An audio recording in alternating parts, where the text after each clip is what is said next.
लिखते जाना। देखो finally we have to start companies act 2013। अभी तक जो भी अपन ने पढ़ा था ना, it is not a part of law. जितना भी अपन लोगों ने अभी तक डिस्कस करा, ये जनरल फीचर्स, जनरल टर्म्स थे कंपनी के बारे में। जस्ट बिकॉज आपको कोई एक्ट पढ़ना है, कोई रूल पढ़ना है, तो कंपनी का मतलब समझ में आना चाहिए और कंपनी के फंक्शन समझ में आने चाहिए। तो अभी तक जो अपन ने पढ़ा ना, ये एक्ट के अंदर का पार्ट नहीं था। लिफ्टिंग ऑफ कॉर्पोरेट व्हील था, उसके अलावा कोई भी अंदर का पार्ट नहीं था। अब जो भी अपन पढ़ेंगे ना, वो एक्ट के अंदर की चीजें पढ़ेंगे, मतलब एक्चुअल रूल्स जो कि लॉ ने बनाए हैं वो डिस्कस करेंगे। तो देखो कंपनीज एक्ट 2013, आप कोई भी एक्ट पढ़ोगे, कोई भी एक्ट, उसका जो सेक्शन नंबर 1 होता है ना, कोई भी एक्ट, वो पता है क्या क्या बातें करता है। पहली बात करता है वो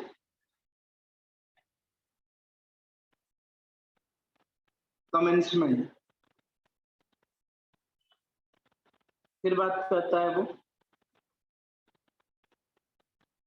एप्लीकेबिलिटी, एक्सटेंड, और एक और शॉर्ट टाइप। हर एक्ट के, कोई भी एक्ट हो, उसके सेक्शन नंबर 1 इनमें से कोई ना कोई एक बात तो करेगा। तो कंपनीज एक्ट 2013 का सेक्शन नंबर 1 अपन को डिस्कस करना। कंपनीज एक्ट का सेक्शन नंबर 1, जिसमें सबसे पहले बात हुई शॉर्ट टाइटल की। सर जो कंपनीज एक्ट हम लोग पढ़ने जा रहे हैं, इसको शॉर्ट में क्या बोलते हैं? तो कंपनीज एक्ट को शॉर्ट में क्या बोला जाता है? कंपनीज एक्ट 2013 ही बोला। मतलब अगर कोई आपसे पूछे कंपनीज एक्ट में क्या है, तो सर कंपनी से रिलेटेड रूल्स हैं। तो कंपनी एक्ट को शॉर्ट टाइटल में क्या बोला जाता है? कंपनीज एक्ट 2013 ही बोला। फिर बात आई सर ये किस एक्सटेंड तक, किस हद तक लागू होता है? कंपनीज एक्ट 2013 कहां बना था, किस कंट्री में बना है? इंडिया में। तो कहां पे एप्लीकेबल होगा? इंडिया में। तो ये कहा गया कि कंपनीज एक्ट जो है, it is applicable to whole of India. Sir companies act India की सभी जगहों पे एप्लीकेबल होगा। अब सभी जगहों का मतलब all the states of India, all the union territories, जितने भी ब्रीफ्स है ना, आइलैंड्स है, हर जगह पे कंपनीज एक्ट 2013 एप्लीकेबल होगा। मतलब जो भी टेरिटरी इंडिया में आती है, जो भी टेरिटोरियल बॉर्डर्स इंडिया में आते हैं, उस जगह पे कंपनीज एक्ट एप्लीकेबल होगा। मतलब कहना क्या है, मतलब क्या है कहने का, कि अगर कोई कंपनी अंडमान एंड निकोबार में सिचुएटेड है, तो वो कौन से रूल्स को फॉलो करेगी? कंपनीज एक्ट 2013 के रूल्स को फॉलो करेगी। कोई यूनियन टेरिटरी में कोई कंपनी है, तो वो किसके रूल्स फॉलो करेगी? कंपनीज एक्ट के। जम्मू कश्मीर में कोई कंपनी है, किसके रूल्स फॉलो करेगी? कंपनीज एक्ट 2013 के। तो एक्सटेंड का मतलब सर किस एक्सटेंड तक, किस जगह तक, कहां तक ये एक्ट लागू हुआ है? तो पूरे इंडिया में लागू होता है। फिर बात आई कमेंसमेंट। कमेंसमेंट के देखो कुछ पार्ट्स। मैंने तुम लोगों को बताया था कंपनी एक्ट कब आया था इंडिया में? 38 आया 29 को था, बट शाम ज्यादा हो गई थी, तो ऑफिशियल गैजेट में ये लोग नोटिफिकेशन नहीं दे पाए। तो ये माना जाता है कि 30 अगस्त 2013 को कंपनीज एक्ट 2013 इंडिया में आया था। पता है कितने सेक्शन के साथ आया? सिर्फ सेक्शन नंबर 1 के। मतलब सोचो, ये जो टॉपिक अभी अपन पढ़ेंगे ना, आधा तो पढ़ ही लिया, यहां से लेकर यहां तक एक पेज का एक्ट आया, सिर्फ एक पेज का एक्ट लागू करना था इसलिए। बाकी फिर धीरे धीरे टाइम बढ़ा। 12 सितंबर 2013 98 सेक्शंस और है 1 के बाद से, मतलब 2 से लेके 99। उसके बाद फाइनली 1 अप्रैल 2014 143 सेक्शंस और उसके बाद आज के टाइम पे देखोगे तो देयर आर 470 अराउंड सेक्शंस है कंपनीज एक्ट 2013। तो कुछ इस तरीके से इंडिया में कंपनीज एक्ट एप्लीकेबल हुआ। अगर एग्जाम में हमें क्वेश्चन आएगा तो हम आंसर में क्या लिखेंगे, तीनों डेट्स को लिख नहीं सकते, तो हम लोग लिखेंगे 30 अगस्त 2013 में कंपनीज एक्ट 2013 इंडिया में आया। क्लियर? तो ये तीन चीजें हैं, एक तो शॉर्ट टाइटल, दूसरा कमेंसमेंट, तीसरा एक्सटेंड। अब लास्ट बात आती है एप्लीकेबिलिटी।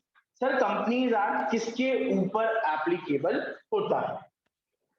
तो देखो ध्यान से सुनो, ये जो A B C D E point लिखे ना, यही इसका आंसर। सबसे पहले खुद सोचो, कंपनीज एक्ट 2013 जब आया था तो वो किन लोगों के ऊपर लागू होता? क्या इंसानों के ऊपर लागू होगा? नहीं। किसके ऊपर लागू होगा? कंपनीज के ऊपर। कौन सी कंपनीज के ऊपर? जो कंपनीज एक्ट 2013 में इनकॉर्पोरेट हुई हो, रजिस्टर हुई हो। लेकिन सर वो कंपनियां जो 2013 से पहले बनी है, 1956 में बन से पहले भी बनी है, अब क्या वो कंपनीज भी 2013 को फॉलो करेंगी या वो 1956 को ही फॉलो करेंगी? ये क्वेश्चन आया। देखो क्वेश्चन ये था कि सर कंपनीज एक्ट 2013 किसके ऊपर एप्लीकेबल होगा? तो सभी कंपनी के ऊपर एप्लीकेबल होगा जो कंपनीज एक्ट 2013 में इनकॉर्पोरेट हुई है।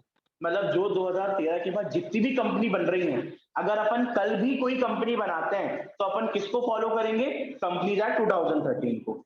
2013 के बाद जितनी भी कंपनीज बनी वो क्या फॉलो करती हैं? Companies act 2013। उन कंपनीज का क्या जो कंपनीज एक्ट 1956 में रजिस्टर हुई वो क्या फॉलो करेंगी? वो भी कंपनीज एक्ट 2013 फॉलो करेंगी। क्यों? क्योंकि कंपनीज एक्ट 1956 को पूरी तरीके से रिपील कर दिया। क्या कर दिया? रिपील। रिपील का मतलब होता है पुराने एक्ट को खत्म करके कोई नया एक्ट अगर उसकी जगह आता है तो पुराना एक्ट रिपील हो जाता है। मतलब जो कंपनियां 2013 से पहले इनकॉर्पोरेट हो चुकी हैं, अब वो भी क्या फॉलो करेंगी? Companies act 2013। तो देखो first line, company incorporated under this act, वो कंपनी जो 2013 में ही रजिस्टर हुई हो उनकी तो मजबूरी है यही फॉलो करना है। लेकिन साथ साथ वो कंपनियां जो प्रीवियस कंपनी लॉ में, मतलब कंपनीज एक्ट 1956 या उससे पहले वाले कोई एक्ट में रजिस्टर हुई हो, तो उनको भी क्या फॉलो करना है? Companies act 2013। क्लियर? तो 1956 वाली कंपनियां भी क्या फॉलो करेंगी? 2013 को फॉलो करेंगी। चलो, तो सर सभी कंपनियां जो 2013 में इनकॉर्पोरेट हुई वो, और जो प्रीवियस कंपनी लॉ में रजिस्टर हुई वो, दोनों क्या फॉलो करेंगी? 2013। मतलब किसके ऊपर कंपनी एक्ट एप्लीकेबल होगा? जो इस एक्ट में रजिस्टर हुई है या जो प्रीवियस लॉ में रजिस्टर हुई है। सेकंड पॉइंट,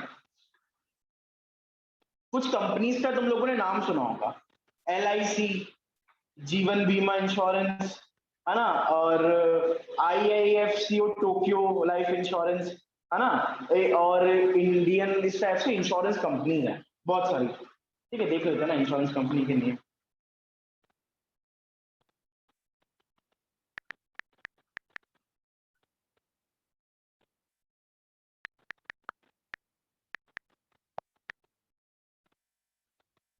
तो देखो, स्टार हेल्थ इंश्योरेंस है, यूनाइटेड इंडिया इंश्योरेंस लिमिटेड है, न्यू इंडिया इंश्योरेंस है, ठीक है, और भी बहुत सारी है, life insurance corporation of India, ठीक है, पोस्ट ऑफिस वाली भी कोई होगी इंश्योरेंस कंपनी। तो इंडिया में बहुत सारी इंश्योरेंस कंपनी है। ये सभी कंपनीज क्या फॉलो करेंगी? Companies act 2013। देखो अब एक मेन चीज सुनो, ये जो लिखा है ना इंश्योरेंस कंपनी, पता है इंश्योरेंस का खुद का एक एक्ट होता है। मतलब अगर कोई कंपनी इंश्योरेंस कंपनी बनी है, ठीक है, जैसे मैंने LIC खोली, तो LIC का काम क्या है? इंश्योरेंस करना। तो पता है वो कौन से रूल्स को फॉलो करेगी? ये प्रोविजन ऑफ इंश्योरेंस एक्ट 1938 के रूल्स को फॉलो करेगी, या फिर इंश्योरेंस रेगुलेटरी और डेवलपमेंट अथॉरिटी एक्ट 1999। मतलब ये कहा गया कि अगर कोई भी एंटिटी इंश्योरेंस से रिलेटेड कोई काम करती है तो वो किसको फॉलो करेगी? इंश्योरेंस एक्ट को फॉलो करेगी या फिर insurance regulation and development authority act को फॉलो करेगी। लेकिन इंश्योरेंस का काम करती है वो, जब वो जो भी बिजनेस है वो इंश्योरेंस का काम करता है, लेकिन साथ साथ वो क्या है, कंपनी भी है। तो ये दोनों रूल्स तो वो फॉलो करेंगी ही करेंगी, लेकिन उसके साथ कंपनीज एक्ट 2013 भी वो फॉलो करेगी। तो सेकंड पॉइंट क्या कह रहा है कि जो भी कंपनियां इंश्योरेंस से रिलेटेड काम करती हो, पहले तो वो क्या फॉलो करेंगी, इंश्योरेंस एक्ट, या फिर इंश्योरेंस रेगुलेशन एक्ट फॉलो करेंगी, दोनों में से कोई एक करेंगी। इसके साथ साथ उन सभी एंटिटीज को, अगर वो कंपनी है तो वो साथ साथ क्या फॉलो करेंगी, कंपनीज एक्ट 2013, क्योंकि वो कंपनी, अगर कंपनी नहीं होती तो वो सिर्फ इंश्योरेंस एक्ट को ही फॉलो कर। अब देखो सेकंड लाइन में लिखा है, insurance company except in so far as the said provision are inconsistent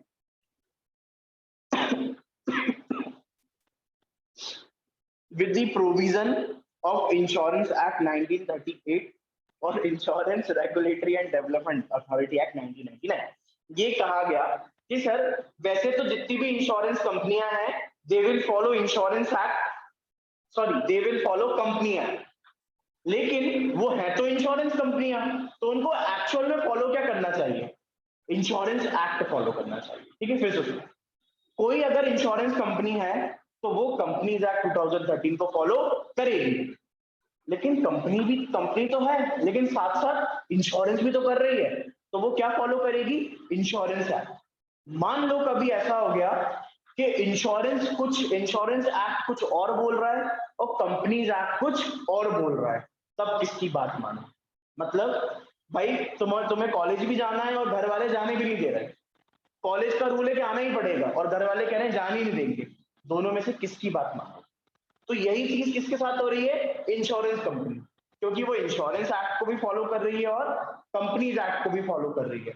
अब अगर एक एक्ट बोल रहा है कि ऐसा करो और इंश्योरेंस एक्ट बोल रहा है ऐसा मत करो, तब किसकी बात मानो।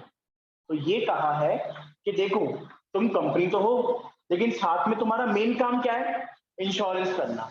तो अगर कभी कंपनीज एक्ट और इंश्योरेंस एक्ट में कंफ्लिक्ट हो जाए तो किसको फॉलो करोगे, इंश्योरेंस एक्ट, क्योंकि तुम पहले इंश्योरेंस हो और बाद में कंपनी। आया समझ।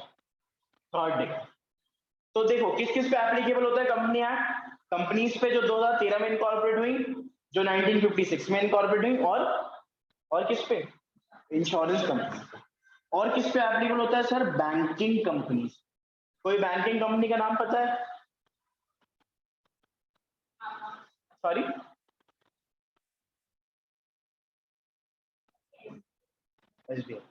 एसबीआई, जितनी भी जो है ना बैंक है ना, ऑल दीज आर कंपनी। पहले कंपनी है बाद में बैंक, नहीं पहले बैंक के बाद में। जैसे एसबीआई के शेयर्स बिकते हैं, central bank, HDFC, ICICI, all these are bank. जितने भी बैंक अपने इंडिया में है ना, ऑल दीज आर कंपनी, है ना। बस रिजर्व बैंक को मत भूलना, reserve bank is government bank, it is not a company.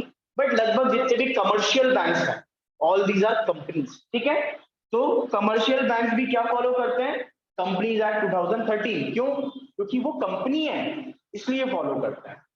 लेकिन साथ साथ वो बैंक भी है, क्योंकि बैंकिंग ऑपरेशन करते हैं, लैंडिंग का काम करते हैं और डिपॉजिट का काम करते हैं। तो बैंक भी है और कंपनी भी है, कंपनी भी फॉलो करेंगे और बैंकिंग एक्ट भी फॉलो करेंगे। तो देखो बैंकिंग का कौन सा एक्ट होता है, बैंकिंग रेगुलेशन एक्ट 1949।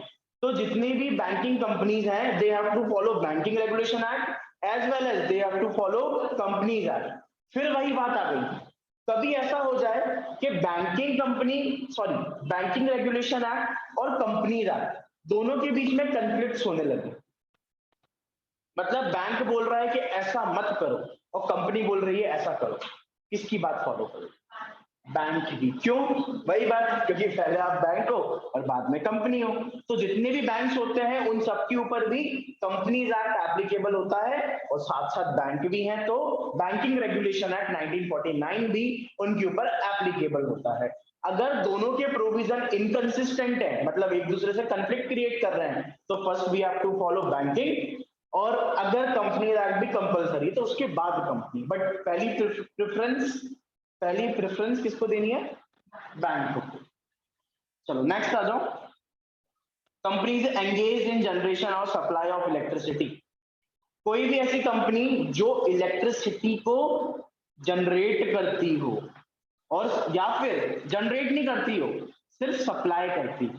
सप्लाई समझते हो ना, ये जो अपने घर में बिजली आ रही है, दीज आर सप्लाईज। और जनरेशन मतलब जब इलेक्ट्रिसिटी जनरेट होती है, मतलब कोई भी कंपनी इलेक्ट्रिसिटी बनाती है, बिजली क्रिएट करती है, तो वो जनरेशन ऑफ इलेक्ट्रिसिटी। तो कोई भी कंपनी इलेक्ट्रिसिटी बना रही है या सप्लाई कर रही है, उसके ऊपर भी क्या एप्लीकेबल होगा? Companies act 2013। लेकिन सर वो इलेक्ट्रिसिटी सप्लाई कर रही है, तो उसके ऊपर इलेक्ट्रिसिटी एक्ट 2013 भी एप्लीकेबल होगा। कोई इलेक्ट्रिसिटी कंपनी का नाम पता है? रिलायंस इलेक्ट्रिसिटी देता है, अडानी इलेक्ट्रिसिटी देता है, ठीक है। इसके अलावा जो सॉरी बजाज का डोंट नो, देता होगा वैसे, ठीक है, लेकिन मुझे दो ये नाम याद है। और इसके बाद भोपाल में कौन सी इलेक्ट्रिसिटी आती है? MPPKY, तो it is also a company, ठीक है। कभी बिल भरना उसका ऑनलाइन तो लिखा आएगा मध्य प्रदेश कृषि, इस टाइप से अजीब अजीब, और आखिरी में लिखा होगा लिमिटेड या प्राइवेट लिमिटेड, वैसे लिमिटेड लिखा होगा, ठीक है। तो ये भी क्या है? कंपनीज है। तो इलेक्ट्रिसिटी कंपनी को भी क्या फॉलो करना है? Companies act. लेकिन वो इलेक्ट्रिसिटी कंपनी है तो इलेक्ट्रिसिटी एक्ट को भी फॉलो करना है। फिर वही फालतू बात, अगर दोनों के प्रोविजन इनकंसिस्टेंट हो, ये कुछ और बोल रहा हो, ये कुछ और बोल रहा हो, देन पहले इलेक्ट्रिसिटी को फॉलो करेंगे और फिर कंपनी को फॉलो करेंगे। मतलब mainly we have to follow electricity first, क्योंकि वो उसका मेन काम इलेक्ट्रिसिटी है, ठीक है। अब आ जाओ नेक्स्ट 2 पॉइंट्स और। any other company governed by any other special act for the time being in force। कुछ ऐसी कंपनीज होती हैं जो कोई स्पेशल एक्ट को फॉलो करती हैं। मतलब कुछ ऐसी कंपनीज जिनके लिए एक्ट बना हुआ है सीधा सीधा। एसबीआई का नाम सुना है? State bank of India. SBI का पुराना नाम पता है? एसबीआई से पहले एसबीआई का कुछ और नाम था 1955 से पहले, imperial bank of India.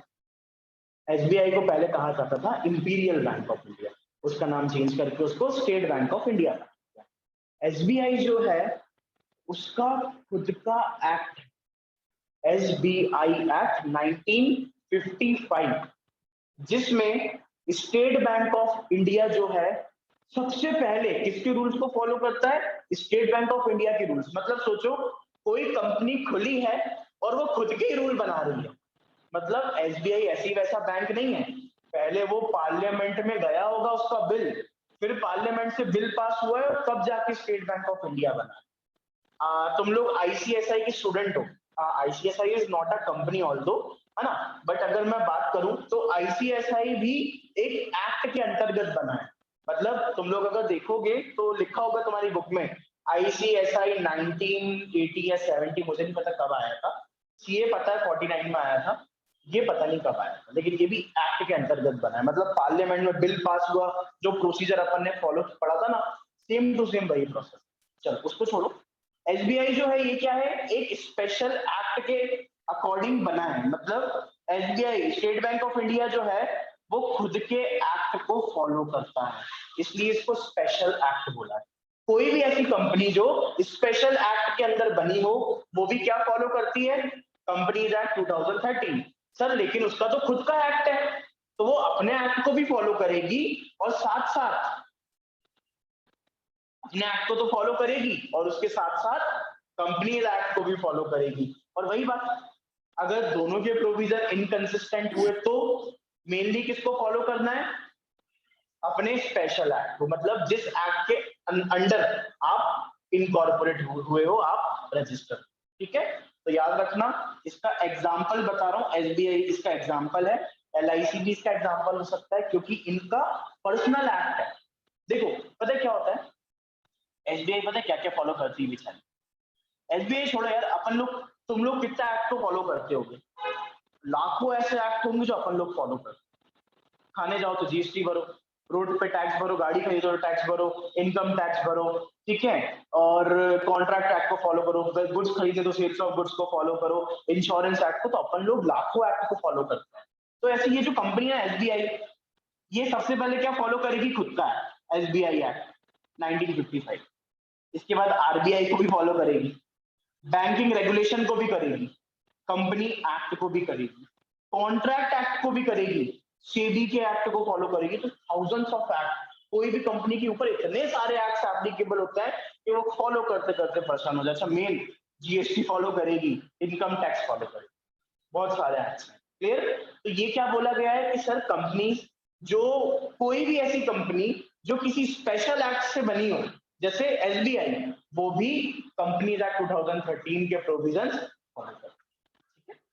Last, such body corporate incorporated by any act for the time being in force as the central government may by notification specify in his behalf subject to such exceptions, modifications, adoptions may be specifically in the notification। चलो देखो ये चीज और सुन लो, कोई भी body corporate मतलब कोई भी एलएलपी या कोई भी फॉरेन कंपनी, ठीक है। क्या हुआ, मैंने एक एलएलपी इनकॉर्पोरेट करी, ठीक है, जैसे सीएस जो होता है ना, जैसे तुम लोग सीएस बन जाओगे और तुम्हें कंपनी नहीं खोलनी होगी and you have to do practice, तो तुम लोग या तो एलएलपी खोलोगे या पार्टनरशिप फॉर्म खोलोगे, तो ज्यादा अमीर हो तो कंपनी खोल सकते हो, ठीक है, अमीर नहीं मतलब कंप्लायंस बहुत होते हैं कंपनी में, ये भी फॉलो करो वो भी करो, तो इंसान एलएलपी प्रेफर करता है। क्या हुआ, तुमने एक एलएलपी खोली, बहुत अच्छा बिजनेस चला, तुमने गवर्नमेंट के कुछ काम करे, कुछ बड़े बड़े काम करे, बड़े बड़े प्रोजेक्ट्स फॉलो करे, तो फाइनली सेंट्रल गवर्नमेंट ने तुमसे कहा कि आज से तुम लोग एलएलपी नहीं हो, आज से तुम लोग कंपनी हो।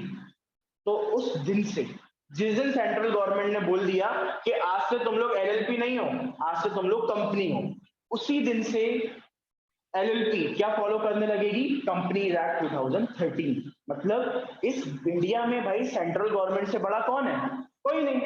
अगर सेंट्रल गवर्नमेंट ने बोल दिया कि आज से तुम्हारा नाम ये नहीं, आज से तुम्हारा नाम कंपनी, तो उस दिन से वो एंटिटी, वो बॉडी कॉर्पोरेट क्या फॉलो करेगी, कंपनीज एक्ट 2013, ठीक है भाई। सेंट्रल गवर्नमेंट ने मेरा नाम बदल दिया तो मुझे बदलना पड़ेगा ना अपना नाम, तो ऐसे ही कंपनी किसी एलएलपी को देख के खुश हो गया मोदी, तो उसने बोल दिया तुम्हारा नाम आज से कंपनी, तो उसका नाम कंपनी, मतलब ऐसा नहीं बोलेगा। सेंट्रल गवर्नमेंट एक नोटिफिकेशन निकालती है, जैसे आईसीएआई, आईसीएसआई, सेंट्रल गवर्नमेंट बोल रहे आज से आईसीएआई कोई ऑथोराइज बॉडी नहीं है, वो कंपनी है, तो उसको कंपनी बनना पड़ेगा, ये है मेरे कहने का मतलब, ठीक है। चलो, तो दिस इज सेक्शन नंबर 1 जो कंपनीज एक्ट 2013 में दिया हुआ है, ठीक है, आया समझ पक्का। अब देखो इसके बाद एक पॉइंट और सुन लो, अब सेक्शन नंबर 1 खत्म हो चुका, अब दूसरी बात है, companies act 2013 not applicable to unincorporated company. क्या हुआ, मैंने एक बिजनेस खोला, मैंने किराने की दुकान खोली, मैं चाह रहा था कि इस किराने की दुकान का अच्छा सा नाम रखूं, तो मैंने उसका नाम रख दिया TYE लिमिटेड या TYE प्राइवेट लिमिटेड। तो ऐसा अगर मैंने लिखा है तो दिखने में तो कंपनी लग रही है, लेकिन मैंने अभी तक कंपनीज एक्ट 2013 में जाके रजिस्ट्रेशन नहीं करवाया। तो जब तक मैं कंपनीज एक्ट 2013 में इनकॉर्पोरेशन नहीं करवाऊंगा, रजिस्ट्रेशन नहीं करवाऊंगा, तब तक मैं कंपनी नहीं बन सकता। और अगर मैं कंपनी नहीं हूं तो मैं कंपनीज एक्ट 2013 के रूल्स को फॉलो नहीं करूंगा। तो कोई भी अनइनकॉर्पोरेटेड कंपनी, अनइनकॉर्पोरेटेड को क्या बोल सकते हैं, अनरजिस्टर्ड कंपनी, ठीक है, कोई भी अनरजिस्टर्ड कंपनी जिसने कंपनीज एक्ट के अंदर अपना रजिस्ट्रेशन नहीं करवाया, वो कंपनीज एक्ट 2013 को फॉलो नहीं कर सकती। अगर हमने आईसीएसआई में रजिस्ट्रेशन नहीं करवाया होता तो हम सीसेट का एग्जाम नहीं दे सकते, एज इट इज। चलो आगे देखो, an unincorporated company association of partnership consists a large number of person has been declared illegal। अगर कोई कंपनी, सॉरी, अगर कोई एंटिटी अपने आप को कंपनी बताती है और कंपनी की तरह ही काम करती है, ठीक है, कंपनी के रूल्स को फॉलो करती है, लेकिन रजिस्टर नहीं हुई है, तो उस कंपनी को इलीगल माना जाता है। क्योंकि आपको अगर बिजनेस करना है तो आप बिजनेस कर सकते हो, लेकिन आप अपने आप को कंपनी नहीं बता सकते। आप ये नहीं बोलोगे कि मैं कंपनी हूं, आप बिजनेस हो, आप अपने आप को पार्टनरशिप बोल दो, एलएलपी भी नहीं बोल सकते, उसमें रजिस्ट्रेशन चाहिए होता है, पार्टनरशिप बोल दो, सोल प्रोप्राइटर बोल दो, लेकिन आप अपने आप को कभी कंपनी नहीं बोल सकते। और अगर किसी को कंपनी बता के बिजनेस कर रहे हो तो वो सारे ट्रांजेक्शन, सारे बिजनेस ट्रांजेक्शन कैसे हो जाएंगे, इलीगल हो जाएंगे। ठीक है, समझ में आया? डन। चलो चलो एक पॉइंट और है, ठीक है, अभी सेक्शन 1 खत्म हो गया है ना, अब कुछ पॉइंट्स है वो अपन डिस्कस कर रहे हैं। By virtue of section 464 of Companies Act 2013, no association of partnership consists of more than such number of persons may be prescribed shall be formed for the purpose of carrying on the business for the objective acquisition of gain association of partnership by the individual member thereof, unless registered the company under the form under Rule 10 of the Companies Act prescribes 50% in regard. Maximum number of person under the section shall not exceed 100. सुनो भैया, क्या होता है, कभी कभी जो partnership forms होती है ना, वो अपने आप को कंपनी में बदलना चाहती है। क्लियर? कभी कभी जो पार्टनरशिप फॉर्म्स होती हैं वो सोचती हैं कि भाई हम पार्टनरशिप से अच्छा है कि कंपनी में इनकॉर्पोरेट। तो अगर कोई पार्टनरशिप फॉर्म्स मिलकर कंपनी बनना चाह रही है तो उसमें 50 से ज्यादा पार्टनरशिप फॉर्म मिलकर कंपनी नहीं बन सकती। मतलब जैसे भोपाल में बहुत सारी फॉर्म्स हैं, अब ये चाह रही हैं कि अपन फॉर्म मिलाकर कंपनी बना, इंसान कंपनी नहीं बना रहे, फॉर्म्स मिलकर कंपनी बना रही है। जैसे एक फॉर्म का नाम है ABC CO एंड एसोसिएशन, एक का नाम है XYZ एसोसिएशन। इन दोनों ने बोला चल अपन दोनों मिलकर पार्टनरशिप फॉर्म बना, किसके नाम से, लोगों के नाम से नहीं, फॉर्म के नाम से। तो अगर आप फॉर्म के नाम से कंपनी खोलोगे तो फॉर्म में कंपनी में कितने लोगों की जरूरत होती है, 7 पब्लिक और 2 प्राइवेट, तो 2 लोग मिलकर, 2 फॉर्म्स मिलकर कंपनी खोल सकती हैं। क्लियर? चलो अब आ जाओ नेक्स्ट टॉपिक सीधा, types of company. So there are 3 types of company, public, private और ओपीसी। इन तीनों को ही डिस्कस करना है आप, ठीक है, बहुत इंपॉर्टेंट है, एक क्वेश्चन गारंटी इन तीनों में से किसी एक के ऊपर पूछा जाता है, तो एक एक करके डिस्कस कर लेते हैं। चलो पहले डिफरेंस लिखवा रहा हूं, डिफरेंस लिख लो तीनों का।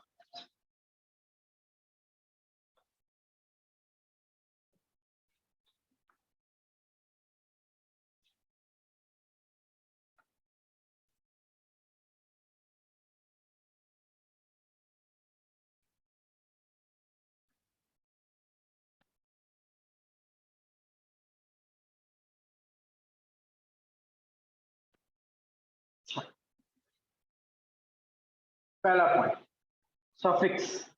सफिक्स प्रीफिक्स समझते हो? सफिक्स क्या होता है? सफिक्स क्या होता है?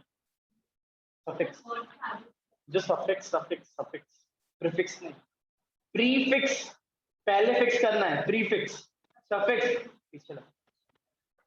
पब्लिक कंपनी के पीछे क्या लिखा था है, किसी भी पब्लिक कंपनी के नाम के पीछे क्या लिखा था है, किसी भी पब्लिक कंपनी के नाम के पीछे सिर्फ लिमिटेड लिखा है।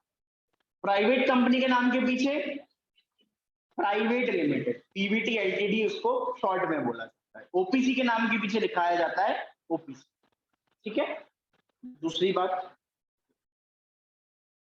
मिनिमम मेंबर्स, कम से कम कितने मेंबर्स होने चाहिए अगर आपको पब्लिक कंपनी खोलना है तो 7, और अगर प्राइवेट कंपनी खोलना है तो 2, ओपीसी खोलना हो तो 1, क्योंकि नाम ही क्या है, 1 पर्सन कंपनी।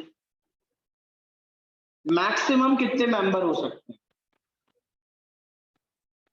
नहीं नहीं, वो रूल नहीं, वो रूल मैंने क्या बताया था, वो सिर्फ पार्टनरशिप्स के लिए है ना, we are not discussing partnership. अगर आपको पब्लिक कंपनी खोलनी है तो मैक्सिमम कितने मेंबर्स हो सकते हैं? रिलायंस क्या है, पब्लिक कंपनी, कितने शेयर होल्डर्स है, करोड़ों शेयर होल्डर्स है रिलायंस।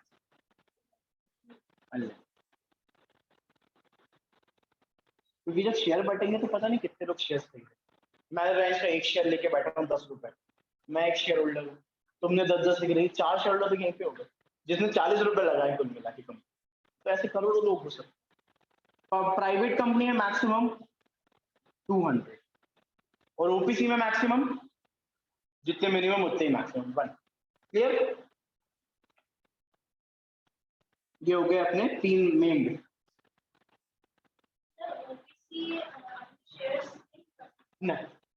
ना प्राइवेट कंपनी अपने शेयर्स को पब्लिक में इशू कर सकती है, ना ही ओपीसी। अच्छा पॉइंट बता दिया मैंने, याद भी नहीं आ रहा। पब्लिक इशू है ना, पब्लिक इशू लिखा है, ध्यान से। पब्लिक कंपनी है, पब्लिक को शेयर दे सकती है, of course. Private company public में शेयर इशू कर सकती है? नहीं। ओपीसी में तो एक ही इंसान है, किसको इशू कर। ठीक है, इसके बाद ट्रांसफर। हाँ, पब्लिक भी प्राइवेट में कन्वर्ट हो सकती है और प्राइवेट भी पब्लिक में हो सकती है। वैसे तो प्राइवेट ही पब्लिक में कन्वर्ट होती है, क्योंकि पब्लिक कंपनी को प्राइवेट में कन्वर्ट करना बहुत बड़ी बात है, मतलब इतनी आसानी नहीं होगी, इतने शेयर होल्डर्स होंगे। अच्छा, अनलिस्टेड है तो भी हो जाएगी, लेकिन लिस्टेड कंपनी को कन्वर्ट करना तो बहुत मुश्किल है, क्योंकि लिस्टेड कंपनी के शेयर पता नहीं कितने लोग खरीदते हैं। लिस्टेड समझते हैं लिस्टेड क्या होती है? नहीं, टॉप वॉप में नहीं आती, जो किसी रिकॉग्नाइज्ड स्टॉक एक्सचेंज में लिस्ट कराती है अपने शेयर्स को। जिन कंपनी के शेयर्स की ट्रेडिंग होती है ना, बेसिकली ट्रेडिंग या फिर रजिस्टर होती है कोई भी कंपनी किसी स्टॉक एक्सचेंज में, तो उसको लिस्टेड कंपनी कहा जाता है। ठीक है, transferability of shares, private public company अपने शेयर्स को ट्रांसफर कर सकती है। क्यों? ट्रेडिंग कैसी होगी अगर ट्रांसफर नहीं होंगे तो? प्राइवेट में शेयर ट्रांसफर नहीं होते, क्यों? 200 तो लोग रहते हैं, किसको ट्रांसफर करो? ओपीसी में एक इंसान है, अपने आप को ट्रांसफर कर सकता है। ठीक है, तो these are the main differences. इसके अलावा भी और पॉइंट्स हैं, बहुत सारे पॉइंट्स हैं, जैसे जैसे याद आते जाएंगे वैसे वैसे डिस्कस करते जाएंगे। ठीक है, चलो अब आ जाओ, क्या होती है पब्लिक कंपनी, प्राइवेट कंपनी और ओपीसी। पहले आ जाओ प्राइवेट कंपनी की डेफिनेशन पे। अच्छा हाँ, डेफिनेशन पढ़ाने से पहले एक बात और बता दूं, अब अपन लोग पढ़ रहे हैं सेक्शन नंबर 2। याद रखना, लगभग सभी आएगा, लगभग बोल रहा हूँ, ये नहीं बोल रहा कि सभी, 90% एक्ट में जो सेक्शन नंबर 2 होता है ना, वो यूजुअली होता है डेफिनेशन सेक्शन, जिसमें सिर्फ एक्ट की डेफिनेशन दी जाती है। पता है प्रॉब्लम क्या है? अगर मैं कोई एक्ट को रीड कर रहा हूँ और उसमें कुछ ऐसा वर्ड लिखा है कि मुझे समझ में ना आए, तो उसको समझने के लिए मैं सेक्शन 2 को प्रेफर करता हूँ। जैसे भाई मान लो मैं पढ़ रहा था यहाँ पे एसोसिएट कंपनी, आज से पहले वर्ड नहीं सुना, तो मैंने इंटरनेट पे सर्च करा। इंटरनेट पे मुझे 4-5, इंटरनेट क्या होता है, सब कुछ ट्रू होता है क्या इंटरनेट पे? नहीं भाई, विकिपीडिया हो गया, गूगल हो गया, तो अपन इसमें सब चीजें ऐड कर सकते हैं। विकिपीडिया पे तुम लोग जो चाहो वो भी ऐड हो जाता है, नीचे ऑप्शन होता है ऐड मोर करने का। तो Wikipedia is not a good source. तो एसोसिएट कंपनी की डेफिनेशन सर्च करी, नहीं मिली। अब मैं क्या करूंगा, क्योंकि मुझे मतलब पता करना है, तो मैं जाऊंगा कंपनीज एक्ट 2013 में और जाके सेक्शन नंबर 2 देखूंगा। सेक्शन नंबर 2 देखने के बाद मैं सारी डेफिनेशंस को देखूंगा, वहीं पे एसोसिएट कंपनी की डेफिनेशन भी लिखी है। मान लो अगर वहां नहीं मिले ना, तो फिर सब लोग फॉलो करते हैं जनरल क्लॉज। ठीक है, that is not a topic, अभी डिस्कशन का टॉपिक नहीं है। जब एग्जीक्यूटिव में जाओगे तो ज्यूरिस्प्रूडेंस में वो टॉपिक तुम्हें मिल जाएगा। ठीक है, बस एक जनरली बता रहा हूँ कि अगर कोई डेफिनेशन उस पर्टिकुलर एक्ट में ना मिले तो आपको जनरल क्लॉज एक्ट को फॉलो करना चाहिए। ठीक है, चलो आज प्राइवेट कंपनी की डेफिनेशन देखो, ध्यान से सुनना। डेफिनेशन बैठाती किसी से नहीं है ये वाली, है ना, याद नहीं होती है, सिर्फ समझ में आता और लिखना रट के पड़ती। ठीक है, तो समझ लो, क्योंकि इस डेफिनेशन में बात बहुत छोटी छोटी है, लेकिन जब देखोगे ना तो उसका मीनिंग बहुत एक्सप्लोर भी। देखो पहले, private company means a company having minimum share capital as may be prescribed. Private company का मतलब पता है क्या होता है? प्राइवेट कंपनी यानी कोई भी ऐसी कंपनी जिसकी एक minimum paid up share capital, मतलब एक मिनिमम अमाउंट ऑफ कैपिटल से ही प्राइवेट कंपनी खुल सकती है। क्या है वो मिनिमम अमाउंट? नहीं पता। नहीं नहीं, 90% का 12th में पढ़ा था, वो होता है शेयर्स का अलॉटमेंट। जैसे क्या होता है, सब्सक्रिप्शन होता है, सब्सक्रिप्शन होता है, वो ऐसा नहीं, वो क्या होता है, जैसे है ना, रिलायंस कंपनी ने शेयर्स इशू करे मार्केट, तो रिलायंस कंपनी अपने शेयर्स को बेच रही है, अगर 90% लोगों ने नहीं खरीदा तो वो शेयर सब्सक्राइब नहीं हो पाते और रिलायंस को पैसा वापस लौटाना पड़ता। तो वो कंपनी खुलना नहीं होता, वो तो सिर्फ शेयर इशू करना होता है कि भाई जनता से पैसे ले लो, लेकिन जनता खरीदना ही नहीं चाह रही, तो फिर उस कंपनी को वापस करना पड़ता है। ओके, चलो अब देखो प्राइवेट कंपनी का मतलब क्या होता है। Private company means a company having minimum paid up share capital as may be prescribed. एक रूल और याद रखना, एक अगर तुम्हें किसी भी लॉ के किसी भी टॉपिक में, मतलब आज से लेके फाइनल तक या जिंदगी में कभी भी कोई भी लॉ पढ़ो, अगर वहां पे लिखा है एज मे बी प्रिस्क्राइब्ड, तो इसका मतलब क्या होता है कि रूल्स में जाकर देख लो। अगर इतना ही पढ़ने का शौक है तो रूल्स में जाके देखो। मतलब हम लोग क्या पढ़ रहे हैं, कंपनीज एक्ट। कंपनीज एक्ट के अंदर क्या होंगे सर, सेक्शंस होंगे, सब सेक्शंस होंगे, क्लॉज होंगे और सब क्लॉज होंगे। ठीक है, रूल्स जो होते हैं ना वो लिखाए जाते हैं रूल्स बुक में, क्योंकि अगर कंपनीज एक्ट में रूल्स भी लिख दिए कंपनी के तो वो इतनी मोटी बुक हो जाएगी, बहुत मोटी बुक हो जाएगी। तो इसलिए रूल्स की किताब अलग होती है। अब देखो अपन लोग क्यों पढ़ रहे हैं, क्यों पढ़ रहे हो कंपनीज एक्ट? पास होने के लिए। क्या तुम्हें काम करना है, कुछ कंपनी खोलनी है? कुछ नहीं करना, अभी कुछ करना है नहीं, तो अभी अपन को क्या पढ़ना है, सिर्फ एक्ट। जब हम लोग रियल लाइफ में काम करेंगे ना, जब रियल लाइफ में सीएल बन जाएंगे या जो भी बनेंगे, उसके बाद जब कंपनी का काम करेंगे तब हमें पता है क्या यूज आएगा, रूल्स। जैसे कंपनी इनकॉर्पोरेट कैसे होती है, तो सेक्शन नंबर 7 में इनकॉर्पोरेशन का प्रोसीजर लिखा है कि पहले ये करो, फिर ये करो, फिर ये करो, सिर्फ इतना ही लिखा है। लेकिन जब तुम सेक्शन नंबर 7 के रूल्स देखोगे ना, तो 4-4 पेज के रूल्स लिखे होंगे कि इसको करने के लिए यहाँ पे जाना पड़ेगा, ये वाला डॉक्यूमेंट सबमिट करना पड़ेगा, ऐसे सबमिट होगा, यहाँ से यहाँ जाएगा।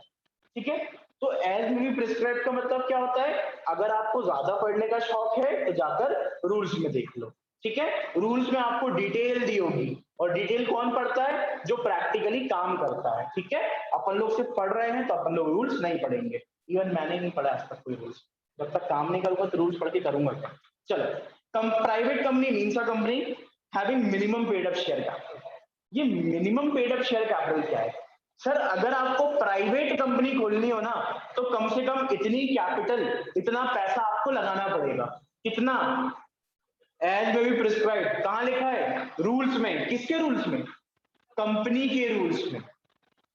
रूल्स में जाके देखेंगे, रूल्स में जाके जब देखा तो पता है क्या लिखा है, अभी कोई minimum paid up share capital नहीं है, जितने से खोलना है खोल लेना। मतलब ये जो लाइन है ना, इसका कोई मीनिंग नहीं है, क्योंकि अभी तक कंपनीज एक्ट के रूल्स ने यही नहीं बताया कि कितनी minimum paid up share capital आपकी होनी चाहिए। आया समझ? पक्का नहीं आया? आ गया? कंपनीज एक्ट 2013 की एक minimum paid up, sorry, private company खोलनी है तो minimum paid up share capital होनी चाहिए। कितनी है मिनिमम? अमाउंट बताओ। अमाउंट नहीं है, क्यों? क्योंकि रूल्स में भी नहीं लिखी। यहाँ तो लिखी नहीं है, ये लोग तो कह रहे हैं रूल्स में जाके देख लो। जब एक्चुअल में रूल्स में जाके देखोगे ना तो वहां भी नहीं लिखी। ठीक है, तो क्या है मिनिमम? नहीं पता। किसको नहीं पता? बुक को नहीं पता, और बुक के साथ साथ रूल्स को भी नहीं पता, है ना। अब इसलिए अपन को भी नहीं पता। फिर ये तो हो गई भाई। एंड यहां तक पढ़ा है, अभी एंड बचा है ना। And which by its article restrict the right to transfer its shares। मतलब सर प्राइवेट कंपनी यानी वो कंपनी जिसकी एक minimum paid up share capital हो। कितनी मिनिमम है नहीं पता, यहां तो आधी बात खत्म। इसके साथ साथ कंपनी के आर्टिकल ऑफ एसोसिएशन में एक वर्ड लिखा होगा, क्या? Restrict the right to transfer it shares. मतलब जो भी पर्सन प्राइवेट कंपनी के शेयर्स को परचेज करेगा वो अपने शेयर को ट्रांसफर नहीं कर सकता। अगर ऐसा लिखा है तो सिर्फ कभी वो कंपनी प्राइवेट मानी जाएगी। अगर तुमने प्राइवेट कंपनी खोली, मान लो अपन लोगों ने प्राइवेट कंपनी खोली, और मैंने आर्टिकल में लिखा है कि जिस इंसान को शेयर्स ट्रांसफर करना है ना वो इजीली कर सकता है, तो पता है लॉ क्या कहेगा? लॉ बोलेगा तुमने एक रूल को फॉलो नहीं करा, तुम प्राइवेट नहीं हो, तुम पब्लिक कंपनी। मतलब अगर आपको प्राइवेट कंपनी बनना है तो आपको अपने एओए आर्टिकल ऑफ एसोसिएशन में एक रूल लिखना है कि आपकी कंपनी में कोई भी पर्सन अपने शेयर्स को ट्रांसफर नहीं कर सकता। मैं चाहता हूं भाई मैं अपने शेयर्स तुम लोगों को दे दूं, नहीं दे सकता। क्यों मना करती है प्राइवेट कंपनी? इसलिए क्यों 200 मेंबर होते हैं, अगर ये लोग भी शेयर ट्रांसफर करने लगे तो मेंबर्स कितने बढ़ जाएंगे। इससे अच्छा प्राइवेट की जगह पब्लिक बना लो। ये उनका कहना होता है। समझ में आया? समझ में आ रहा है? पक्का? लग नहीं रहा कितना पूछ नहीं आया तो पूछ लेना बेशर्म इतना। फीस देते हो पूछ लेना, नहीं देते हो मत पूछ। देखो, accept in case of one person company limited number of member is 200। मैंने बोला था ना ये डेफिनेशन जो है ना बहुत फालतू लगती है, लेकिन अगर इस डेफिनेशन को एक्सप्लोर करोगे तो आधा घंटा पार हो जाएगा, लेकिन ये डेफिनेशन समझ में नहीं। अब देखो सेकंड पॉइंट क्या कह रहा है, accept in case of one person company the limit of number of its member is 200। मैंने क्या बोला था कि मैक्सिमम नंबर ऑफ मेंबर्स कितने हो सकते हैं प्राइवेट कंपनी में? 200। मतलब अगर 200 लोग मिलकर प्राइवेट कंपनी खोलना चाहे तो खोल सकते हैं, लेकिन 200 से ज्यादा लोग नहीं खोल सकते। क्लियर? लेकिन ये बोला गया है कि वन पर्सन कंपनी को छोड़कर सभी कंपनी की मैक्सिमम लिमिट कितनी है? 200। और वन पर्सन कंपनी मैक्सिमम कितने पार्टनर्स होते हैं? वन पर्सन कंपनी मैक्सिमम कितने सॉरी अरे आप वन पर्सन कंपनी में मैक्सिमम कितने मेंबर हो सकते हैं? 1। तो यहाँ पे वन पर्सन कंपनी के बारे में क्यों दिया है बता सकते? नहीं आइडिया? देखो ये चीज क्लियर हुई, प्राइवेट कंपनी खोलनी हो तो मैक्सिमम कितने लोग रख सकते हो? 200। अगर 200 से एक भी मेंबर बढ़ गया ना तो आप प्राइवेट नहीं रहोगे, क्या बन जाओगे? पब्लिक। ये एक बात। वन पर्सन कंपनी को छोड़ के मैक्सिमम नंबर ऑफ मेंबर्स कितने हो सकते हैं प्राइवेट में? 200। वन पर्सन में मैक्सिमम कितने हो सकते हैं? एक। ऐसा यहाँ पे क्यों लिखा है? क्योंकि वन पर्सन कंपनी भी एक तरीके की प्राइवेट कंपनी होती है, इसलिए।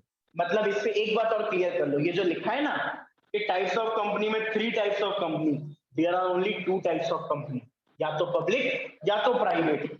हाँ, private company one person company हो सकती है, private company one person company हो सकती है। ठीक है? तो कंपनियां दो तरीके की होती है, एक पब्लिक और एक प्राइवेट। क्यों? क्योंकि सर वन पर्सन कंपनी भी एक तरीके की प्राइवेट कंपनी होती है, इसलिए यहाँ पे ऐसा लिखा है। ठीक है? पढ़ने वाले फाइनल पास कर लेते हैं, लेकिन ये डेफिनेशन समझ में नहीं आती, तो इस डेफिनेशन को रट लेना, समझ लेना कैसे भी। क्लियर? ये वर्ड का मतलब समझ लेना, नहीं तो सोचते रह जाओगे पता नहीं ऐसा क्यों लिखा है। क्योंकि one person company is also a private, ये लिखना हो तो लिख लो, इसलिए यहाँ पे ऐसा लिखा है। और मैक्सिमम नंबर ऑफ मेंबर्स कितने हो सकते हैं? यहाँ पे ऐसा लिख लो, मैक्सिमम 200 मेंबर्स हो सकते हैं, है ना? Restrict the right to transfer, ये तो पता ही होगा शुरू से ही, है ना? 12th में ही पढ़ा होगा कि प्राइवेट कंपनी के मेंबर्स अपने शेयर्स को ट्रांसफर नहीं कर सकते।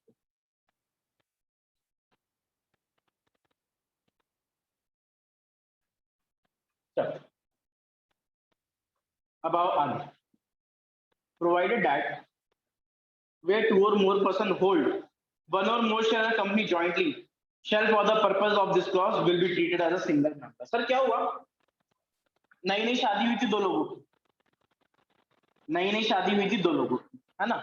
ये हस्बैंड है और ये वाइफ है ना? बाल बढ़ा दें इस पे, लड़की सी हो जाएगी। तो दो लोगों की शादी हुई, हस्बैंड और वाइफ, बहुत प्यार था शुरू शुरू में। इन दोनों ने डिसाइड करा एक प्राइवेट कंपनी शेयर खरीद, स्टॉक एक्सचेंज में जाके खरीद सकते हैं क्या? क्यों खरीद सकते हैं? प्राइवेट कंपनी के शेयर का लिस्ट कराओगे? प्राइवेट कंपनी के शेयर प्राइवेटली खरीदते हैं, जैसे आईमा academy is also type of private company. कोई दूसरी क्लासेस है वो भी शायद प्राइवेट है, तुम लोगों ने सुना होगा एक टाइम, टाइम प्राइवेट कंपनी है, वहां पे आप उन लोगों से बात कर लो, वो लोग शेयर दे देंगे, तुम्हें बेच देंगे। तो आप क्या कर सकते हो, प्राइवेट कंपनी के शेयर पर्सनली जाके खरीद सकते हो, या फिर प्राइवेट प्लेसमेंट्स के थ्रू खरीदना पड़ता है। प्राइवेट प्लेसमेंट्स होते हैं, मतलब कोई बैंक जो होता है ना वो इन कंपनीज के शेयर बेचता है, आप खरीद लो वहां से, लेकिन स्टॉक एक्सचेंज से नहीं खरीद सकते। क्यों? अरे रजिस्टर भी नहीं हो सकता तो खरीदोगे? क्लियर? अब ये सुनो, मैटर पे आओ। इन दो लोगों ने सोचा कि भाई ये कंपनी है एबीसी प्राइवेट लिमिटेड, चलो इस कंपनी के शेयर खरीद लेते हैं। दोनों हस्बैंड वाइफ ने मिलकर दोनों का नाम कि भाई हम दोनों हाथ पकड़ के आए और साथ में शेयर खरीदेंगे, दोनों ने शेयर खरीद लिए, मिलकर खरीदे, आधा पैसा तू मिला, आधा पैसा मैं मिलाऊंगी, दोनों ने शेयर खरीद लिया। अब मैटर ये था सर, अगर 2 या 2 से ज्यादा लोग मिलकर किसी कंपनी के शेयर खरीदेंगे तो उनको 2 मेंबर्स बोला जाएगा या 1? तो अगर 2 या 2 से ज्यादा लोग मिलकर किसी कंपनी का एक शेयर खरीदते हैं तो उनको सिंगल मेंबर कहा जाता है। ऐसा पता है क्यों लिखा है? क्योंकि प्राइवेट कंपनी का एक शेयर 20,000 रुपए से कम का नहीं। तो अब अपन दोनों लोगों को शेयर खरीदना है तो 10-10 हजार रुपए होने चाहिए। अब 2 लोग शेयर खरीदने गए, अब बात ये आई, शेयर तो एक ही खरीदा लेकिन मेंबर तो 2 हैं, तो दोनों मेंबर को क्या माना जाएगा? सिंगल मेंबर ही माना जाएगा। क्यों? अरे वैसे ही तो 200 लोग हो सकते हैं, अगर इन लोगों को 2 शेयर 2 मेंबर मान लिया तो बचे कितने? 198 लोग, है ना? वैसे ही लिमिटेड मेंबर्स रख सकता हूं मैं, इस वजह से। आया समझ? आ रहा है ना? देखो अब आगे, प्रोवाइडेड फर्दर दैट, यहाँ पे भी उनकी बात खत्म नहीं हुई, यहाँ पे भी उनको चैन नहीं मिला, डेफिनेशन और है। A person who are in employment of the company and a person who have been formally in the employment of the company were members of the company while at the time in that employment has continued to be member after the employment ceases shall not be included in number of members. Sir, क्या हुआ? ये एक person था, ऐसे 3 लोग थे, ठीक है? ये 3 लोग थे, इन्होंने एक प्रोजेक्ट को बहुत सक्सेसफुली पूरा करा, ठीक है? इन लोगों ने, तीनों ने, एक प्रोजेक्ट मिला था, बहुत सक्सेसफुली पूरा करा और कंपनी को करोड़ों का फायदा दिला दिया। अब कंपनी ने कहा बताओ तुम लोगों ने इतना बड़ा फायदा दिलाया है, क्या करें हम तुम्हारे लिए? तो तीनों ने कहा सर आप मुझे इसको और इसको अलग अलग शेयर दे दो। तो इसको कंपनी ने 10,000 शेयर दे दिए, इसको 5,000 शेयर दे दिए और इसको 20,000 शेयर्स दे दिए। 20,000 रुपए के नहीं, 20,000 शेयर दे दिए, मतलब पैसा नहीं दिया, शेयर दिया, बोनस के फॉर्म में दे दिए। ये तीनों क्या बन रहे हैं कंपनी के? शेयर होल्डर्स और मेंबर्स, मतलब मेंबर बोले शेयर होल्डर, बात एक ही है। लेकिन है क्या ये एक्चुअल में? एम्प्लॉय है, एम्प्लॉय है ना।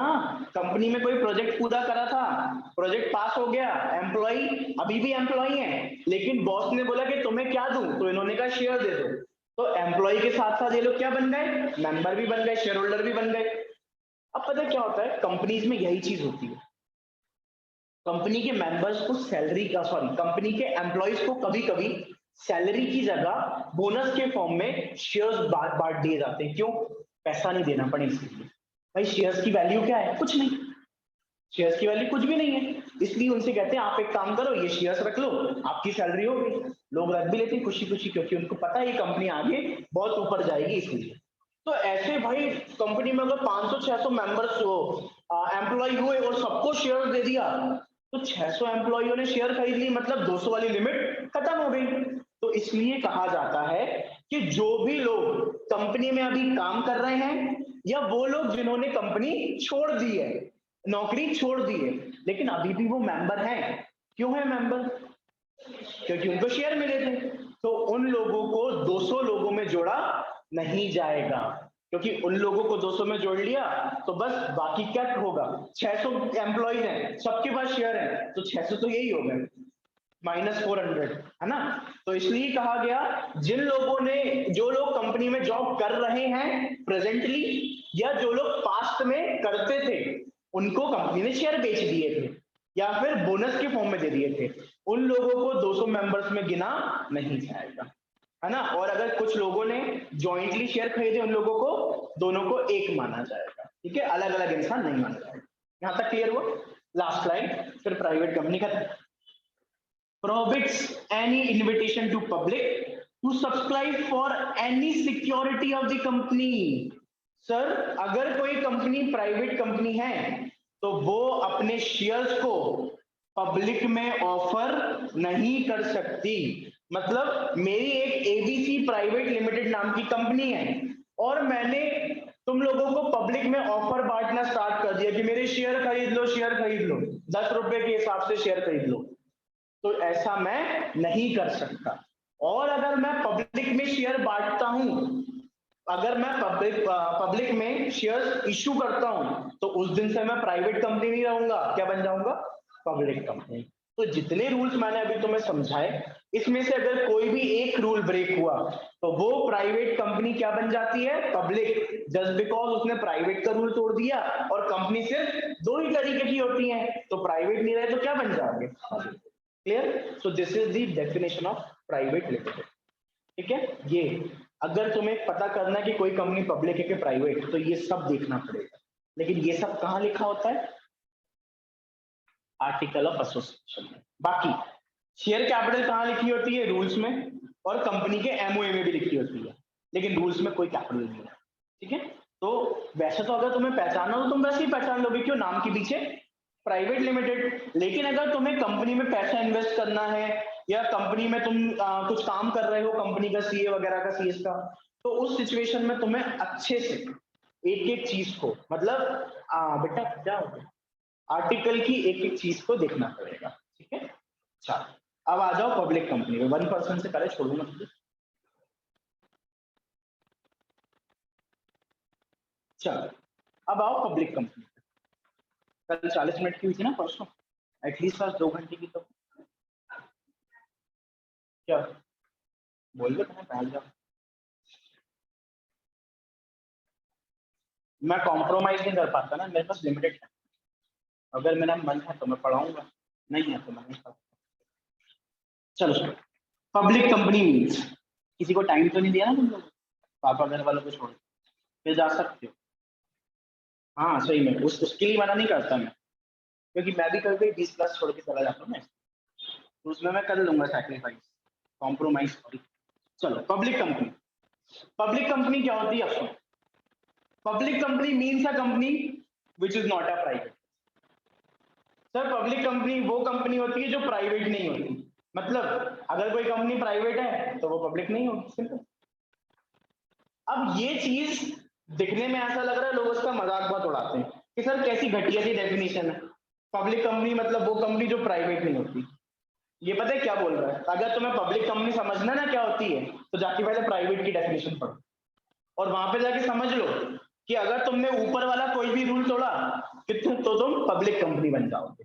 मतलब कंपनी सिर्फ दो तरह की होती हैं, प्राइवेट कंपनी बनने के लिए आपको ये सारे रूल्स को फॉलो करना पड़ेगा, और अगर इनमें से कोई भी रूल टूट जाता है तो आप पब्लिक से, सॉरी, अगर इनमें से कोई भी रूल टूट जाता है तो आप प्राइवेट से पब्लिक कंपनी बन जाओगे। तो ये जो वर्ड है ना, इसका मजाक नहीं उड़ाना, इस वर्ड का बहुत बड़ा मीनिंग है। ये बोला गया है अगर कोई कंपनी प्राइवेट है और उसने पब्लिक में शेयर इश्यू कर दिए तो वो क्या बन जाएगी, पब्लिक कंपनी। अगर कोई प्राइवेट कंपनी है, उसके मेंबर 200 से ज्यादा हो गए, क्या बन जाएगी, पब्लिक कंपनी, है ना। अगर कोई प्राइवेट कंपनी है, उसमें शेयर होल्डर्स ने अपने शेयर ट्रांसफर कर लिए, तो वो क्या बन जाएगी, पब्लिक कंपनी, ठीक है। तो जो प्राइवेट नहीं है वो क्या है, पब्लिक, और जो पब्लिक है वो प्राइवेट नहीं है, सिंपल। डेफिनेशन खत्म नहीं हुई, उसके बाद लिखा हुआ है एंड, और ने लिखा, एंड लिखा है। एंड और में डिफरेंस समझते हो ना, एंड का मतलब दोनों चीजें सेटिस्फाई होनी चाहिए, और का मतलब दोनों में से कोई भी एक चलेगी, है ना। इस पे मैं फोकस इसलिए कर रहा हूँ क्योंकि इस चीज ने मेरे 6 मार्क्स खत्म करें, और कुछ बात नहीं है ना। एग्जाम में आता है और है कि एंड है आंसर एमसीक्यू में, तो एक जगह, दोनों जगह सेम सेंटेंस लिखा है, एक जगह एंड लगा है, एक जगह और लगा है, आंसर एंड था अपन और लगा के आ गए, या आंसर और था अपन एंड लगा के आ गए। तो ये बहुत बड़ा वर्ड है, छोटा सा वर्ड नहीं है, just because we are studying law, तो लॉ में ये वर्ड का बहुत बड़ा मीनिंग होता है, ठीक है। नेक्स्ट क्लास में और डिस्कस करके बताऊंगा। Has the minimum paid up share capital as may be prescribed. अगर आपको पब्लिक कंपनी खोलनी है ना, तो उसकी भी एक minimum paid up share capital होती है। मतलब पब्लिक कंपनी खोलने के लिए आपके पास मिनिमम इतना पैसा होना चाहिए, कितना, कहाँ लिखा है, रूल्स में। रूल्स में जाके पढ़ना हो तो पढ़ लेना, लेकिन रूल्स में अभी भी कुछ नहीं है, तो आप कितने से भी पब्लिक कंपनी खोल सकते हो। यूजुअली पब्लिक कंपनी लोग 5 लाख से खोलते हैं, ठीक है। चलो अभी भी खत्म नहीं हुआ, सुन लो। ये जो लाइन है, ये लाइन मैं जब पढ़ाऊंगा जब मैं तुम्हें सब्सिडरी और होल्डिंग पढ़ाऊं, सब्सिडरी कंपनी, होल्डिंग कंपनी, ठीक है। तो इसको याद रखना क्योंकि ये बहुत बड़ा टॉपिक है, मतलब बहुत बड़ा टॉपिक नहीं है, बहुत इंपॉर्टेंट लाइन है, जब भी समझ में आएगी जब अपन होल्डिंग सब्सिडरी पढ़ेंगे, है ना। बस इतना समझ लो, अगर कोई प्राइवेट कंपनी, अगर कोई पब्लिक कंपनी किसी प्राइवेट कंपनी के शेयर खरीद लेती है, तो दुनिया की नजरों में वो क्या बन जाती है, पब्लिक कंपनी, ऐसा लिखा है। अभी समझ में नहीं आएगा, अभी आ भी जाएगा, लेकिन मैं जब समझाऊंगा जब मैं होल्डिंग सब्सिडरी का रिलेशन पढ़ाऊंगा, ठीक है। तो बहुत अच्छा टॉपिक है, बहुत शानदार टॉपिक है ना। मीनिंग समझ में आ गया ना। कोई भी पब्लिक कंपनी अगर प्राइवेट के शेयर खरीदती है तो दुनिया की नजरों में वो क्या बन जाती है, पब्लिक कंपनी। वही कंसेप्ट है भाई, अगर किसी लड़का लड़की की शादी होती है, ठीक है, तो दुनिया के लिए, सॉरी, लड़के के लिए वो लड़की क्या बन जाती है, उसकी वाइफ, और दुनिया के लिए भी वाइफ बनती है सबकी, नहीं ना। देखो सुनो, अब इसका मतलब थोड़ा सा समझ लो फिर आगे क्लियर करूंगा। अगर किसी पब्लिक कंपनी ने किसी प्राइवेट कंपनी के शेयर खरीद लिए, ठीक है, मैं गलत बोल रहा था इसलिए अब मैं क्लियर करता हूँ, है ना, मैंने गलत बताया था, जो भी बताया था मैं भूल गया था। अगर किसी पब्लिक कंपनी ने किसी प्राइवेट कंपनी के शेयर खरीद लिए, तो दुनिया की नजरों में प्राइवेट कंपनी प्राइवेट ही रहेगी, ठीक है, लेकिन सिर्फ पब्लिक कंपनी के लिए वो क्या बन जाएगी, पब्लिक कंपनी। फिर से बोलूं, अगर किसी पब्लिक कंपनी ने प्राइवेट कंपनी को खरीद लिया, तो दुनिया की नजरों में private company will remain private, लेकिन सिर्फ पब्लिक कंपनी के लिए वो क्या बन जाएगी, पब्लिक। जैसे एक लड़के की किसी लड़की की शादी हो जाती है तो वो सिर्फ उसकी वाइफ होती है, दुनिया की नहीं, ठीक है, एज इट इज। जब होल्डिंग सब्सिडरी पढ़ाऊंगा तो बहुत बड़ा टॉपिक है, समझ में आ जाएगा। 1% company, then I am finishing the class, ठीक है। ओपीसी, ओपीसी की डेफिनेशन कुछ नहीं है, ओपीसी बोलती है a company which has only 1% as a member. क्या है ना सर, इंडिया में लोग पार्टनरशिप खोलकर अपने बिजनेस को डुबा ले गए, अपने घर वालों को भी रोड पर ले आए और खुद भी रोड पे आ गए। कैसे? पार्टनरशिप में पार्टनर्स की लायबिलिटी अनलिमिटेड होती है, जिसका मतलब होता है कि अगर पैसा नहीं चुका पाओगे तो तुम्हारे बर्तन, भांडे, घर, कपड़े सब बेच देंगे और तुम्हें जब तक कंगाल ना कर दें जब तक तुम्हारा पीछा नहीं छोड़ेंगे। ये होता है पार्टनरशिप में। तो इतने बड़े बड़े बिजनेसमैन जो इतना पैसा फंसा फंसा के बैठे थे कंपनी फॉर्म्स में, वो बेचारे कंगाल हो गए। तो इसी चीज से दूर भागने के लिए 1% कंपनी का कंसेप्ट आया। इसी के साथ साथ सोल प्रोपराइटर, एक इंसान, छोटा सा बंदा किराने की दुकान लेके बैठा अकेला, अगर उसको कुछ हो गया तो दुकान कौन चलाएगा, कोई नहीं। अब मैं अकेला मार्बल्स का काम कर रहा हूँ, अकेले मेरी कोई दुकान है, अच्छी बड़ी दुकान है, अगर मेरे साथ कुछ हो जाता है तो काम कौन करेगा, कोई नहीं करता है। तो इस वजह से 1% कंपनी का कंसेप्ट आया कि यार जो सोल प्रोप्राइटर हैं, जो पार्टनरशिप करने वाले लोग हैं, इतनी रिस्क लेते हैं, इनकी रिस्क कम हो जाए, इसलिए ओपीसी खोलो, जिसमें एक इंसान अकेला क्या खोल सकता है, कंपनी खोल सकता है। नहीं तो प्राइवेट कंपनी खोलने में कितने लोग चाहिए, 2। लेकिन ये ऐसी प्राइवेट कंपनी है, ओपीसी इस तरीके की प्राइवेट कंपनी जिसमें सिर्फ एक ही मेंबर की जरूरत होती है। ओके, ओपीसी के बहुत सारे रूल्स हैं, यहाँ पे अभी दिए हुए नहीं है, तुम्हारे लिए एक बहुत अच्छी बात है, जस्ट बिकॉज अगर दिए होते हैं तो मैं तब भी नहीं छोड़ता। Clear? So thank you so much, अपन सीधा ट्यूसडे को